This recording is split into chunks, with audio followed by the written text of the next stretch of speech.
All right, on this video, as discussed previously, we've got another GT2 RS. We've got the PCCBs that have been converted over the Giro disc, and this doesn't have any effect on it. I see this on, even with the PCCBs on the vehicle, the boots get overheated and they break down, and then your pistons break down. So we can see here, this is what the pistons push back in, but our boots are doing nothing at all. They're gone. So from Porsche, we can get the rebuild kit that's just the boots here. So the one rebuild kit includes 6 boots for the front, and then the rebuild kit includes all the boots needed for the rear. On this car, the boots in the rear are just fine, so we're just rebuilding the fronts. So we can see we've got all the pieces that we need. So we're gonna get these boots out and get some good ones in. So the boots, they're not like really pressed in. They just kind of have like an interference fit into this little groove here. So the easiest thing I found to do is just take my pocket screwdriver, just kind of lightly work around the outer edge. And this one, obviously I've already popped it up for ease, but you can see, you can just kind of go in between the two and just kind of work it up, and they will just eventually just kind of pop up. These are actually kind of still a little bit together. You can see it actually is like trying to hold on.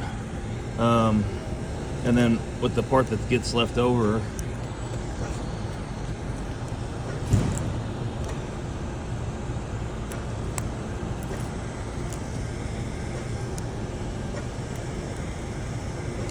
trying to hold the camera. And then with the piece that gets left on the piston, you can kind of just go up underneath it and then just pop it off the edge. So if your pad thickness is already getting low, the pistons are going to be extended out, which actually makes it easiest. I messed up before and I've pushed them in, compressed them in, and then it's a pain to try to get everything to seat in here. So you can see the pistons without the boots on them. I did take and clean off the top surface here, not the top surface, but just this surface, so that all the debris and anything that was in here, when the piston goes in, we don't want that debris to get onto that cylinder wall and then to get ground in. That's where we start to have problems for sure. So on the boots, you'll see there's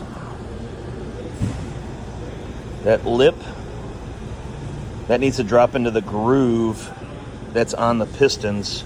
So the easiest thing I've found to do, you pop it over the piston and then take the whole boot, and you can just, it's hard to do it holding a camera, but if you just take the boot and you just rotate it on the piston, that lip will roll over and it'll seat itself up against the groove, because it's like a square cut. So you want that, if you can't have it, you don't want it to be, see how this is? So these aren't seated in.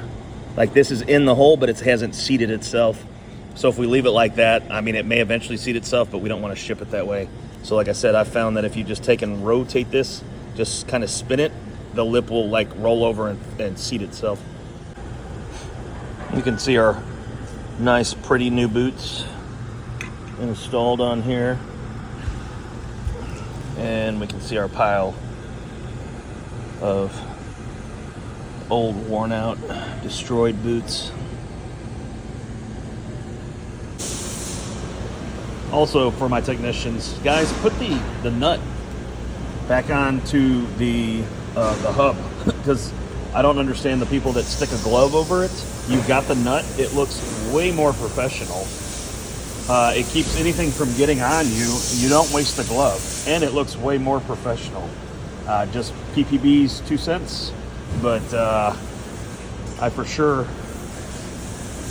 feel like if a customer comes out, this is going to look more like you know what you're doing than a glove hanging off the end.